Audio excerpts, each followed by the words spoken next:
I don't think, let me just ask you, if both of us have the same temperament, how do you think our marriage would be? There'll be problem. Wow, our home will be like graveyard now. No, what if I have your kind of temperament?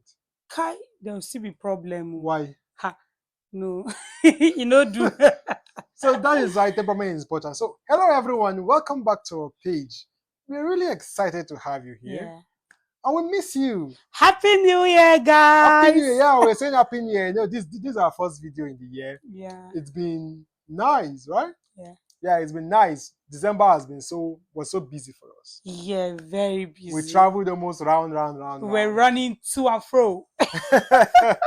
And good to be back, and we're happy to have you. And thank you for your patience for still subscribing to our page. Yeah. Yeah, we're happy to have you here. Welcome back. My name is Mendels, and here's my beautiful wife. I'm Joy. Yeah, she's Joyim and she's sanguine also.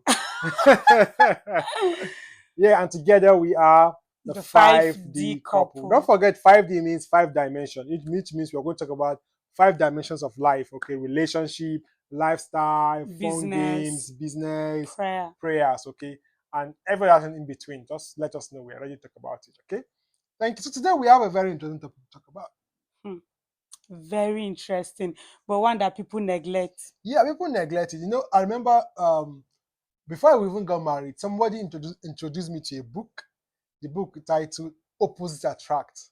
Like that was one of the first book I really studied about marriage.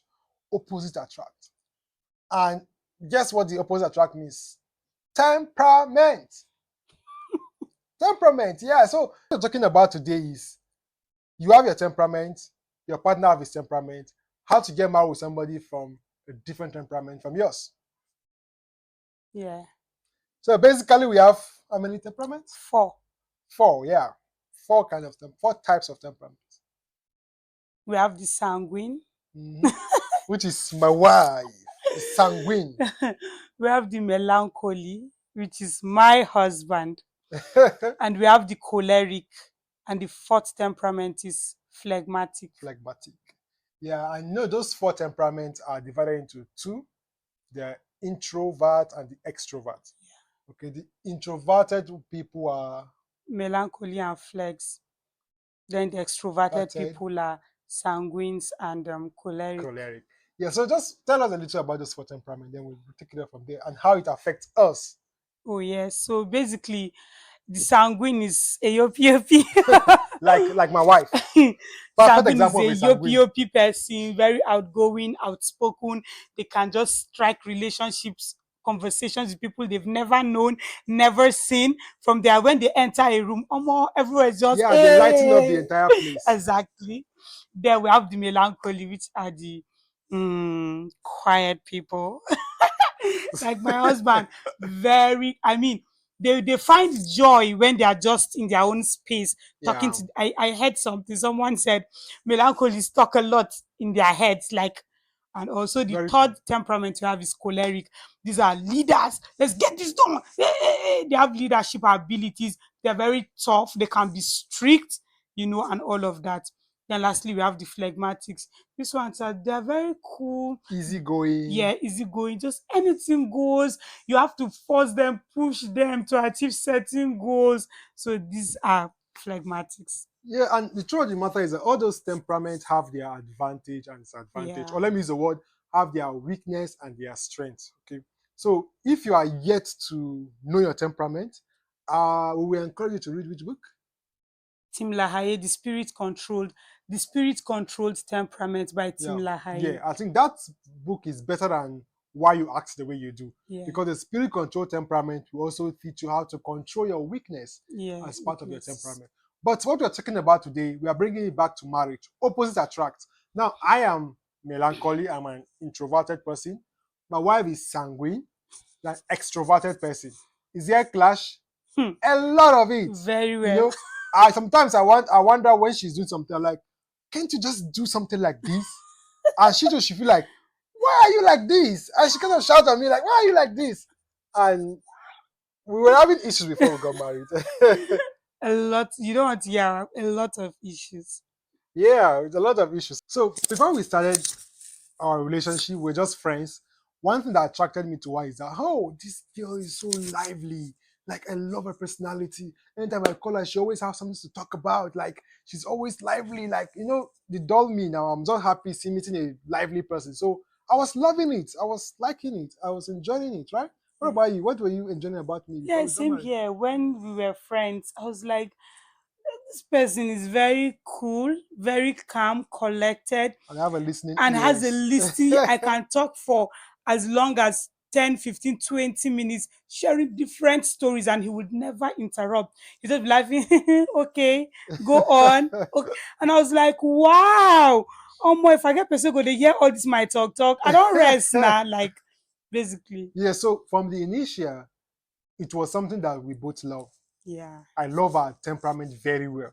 She loved my, okay. I love her ginger. She loved my calmness. So we're enjoying it then. Then along the line, Something when happened. we started a relationship, that same when we started a relationship, that same thing that I love so much is now giving us issues. Sometimes I feel like, can't you just listen to me? Because one issue with sanguine is that they have issue with attentive listening. They believe that, oh God, just ran off the story. What are you talking?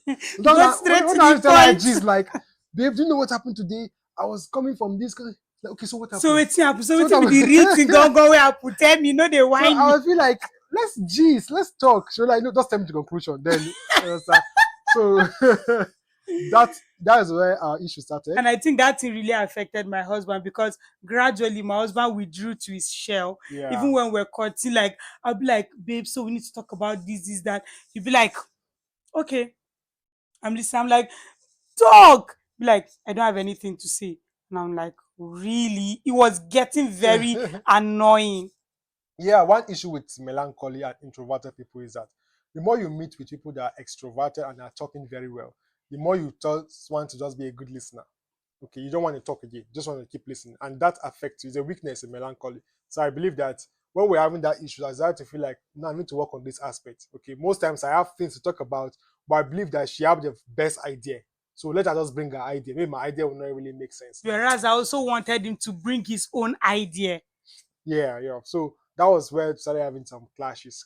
Then another issue we had concerning temperament again is when it comes to responding to situation, right? Sometimes I'll be telling her something like, look at what this person is doing. She feel like, and what did you do? Like, you're supposed to like undo the person sharp. I feel like, no, now I want to see what is going. No. Like, what are you analyzing? Hello, what are you analyzing? Like, that's just sanguines, their blood is always on the move, rushing. Yeah. But melancholies want to sit down, think about their Want actions analyze and weigh things. it. Yeah.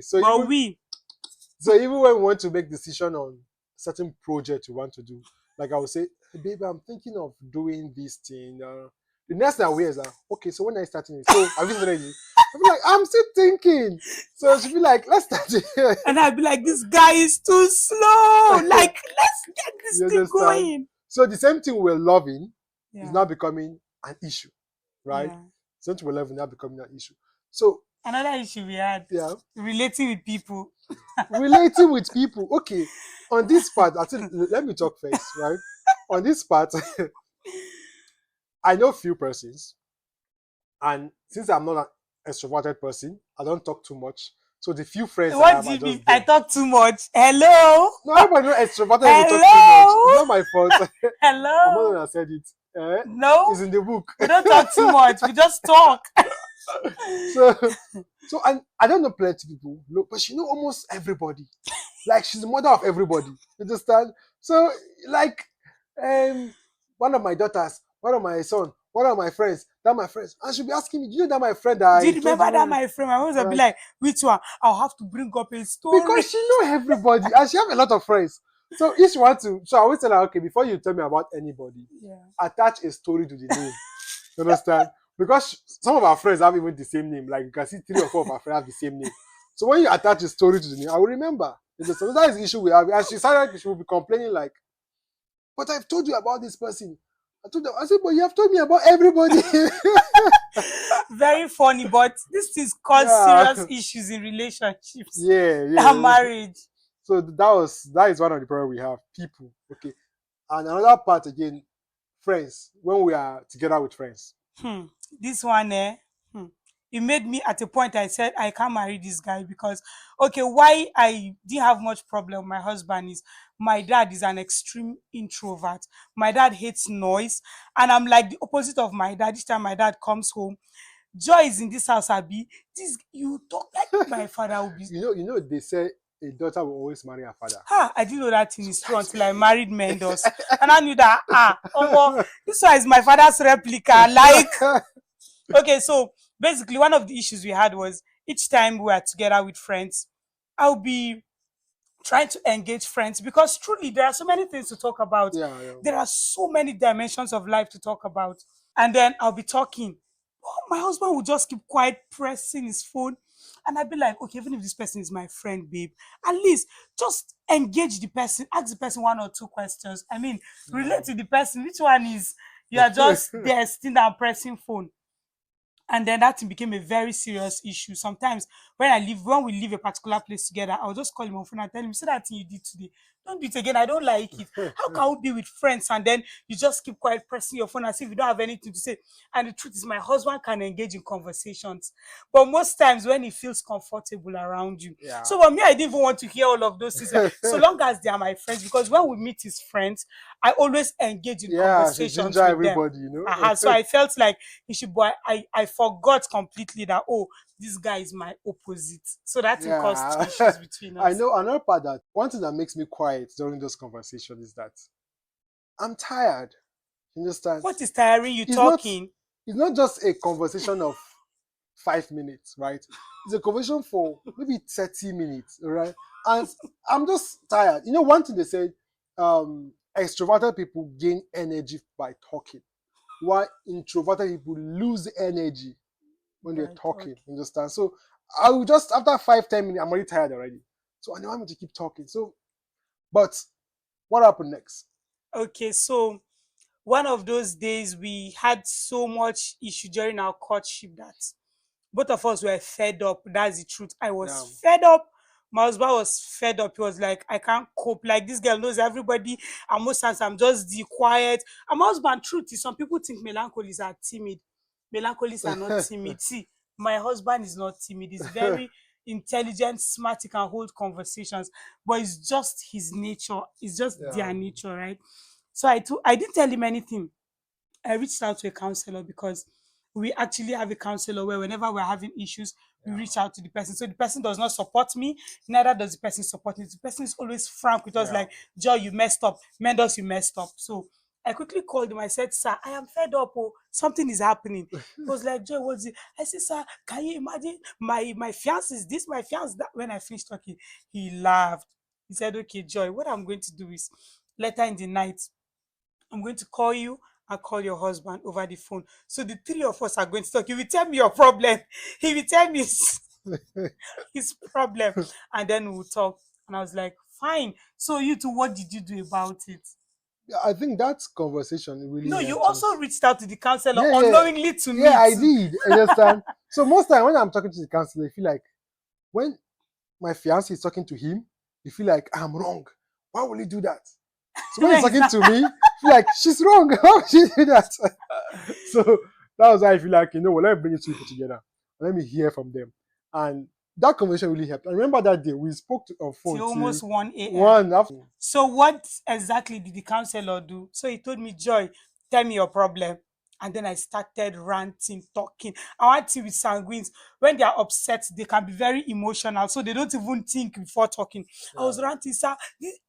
My fiance was on the call, but I didn't even bother. I just told him the way the thing was doing me. And then he asked my husband. And my husband was talking. My mother was like, Jesus, isn't me my husband is talking about like this? Whereas I forgot that when I was talking my own. My God, temperament to a highlight. And so when we finished telling the counselor the encounters we had and our issues, he said, okay, he said he now realized that truly, these people are having temperament issue. But he told us, he said it's normal.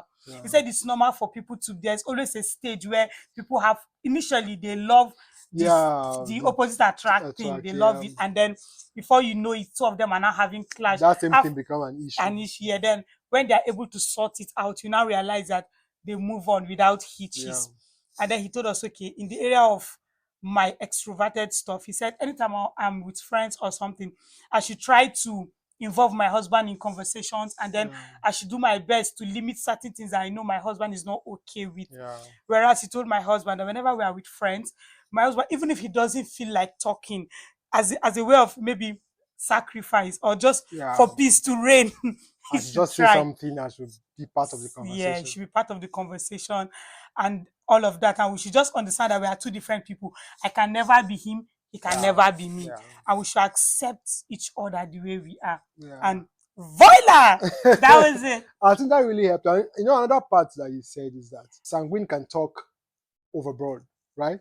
So that most time when you see her talking and she's going to off limit, just have a sign that you signal to her, or you just chip into the conversation, or you even tap her like, just to as interrupt her, because she may end up giving your account number to someone. No, not even account number. Give your ATM pin to somebody else without knowing when she did that. You should stop now. You should stop temperament shaming us. Why is it true now? So, but at the end of that was like a month or two before our wedding. You can imagine. So we're able to talk about that, and after marriage, I don't think we have any issue that is based on temperament. You understand? Because when our friends are around, I always engage in the conversation. In fact, most of our friends are my friends now. And few of my friends are friends now because I don't have much friends. But his friends, everyone my friends, everyone he calls friends are my friends.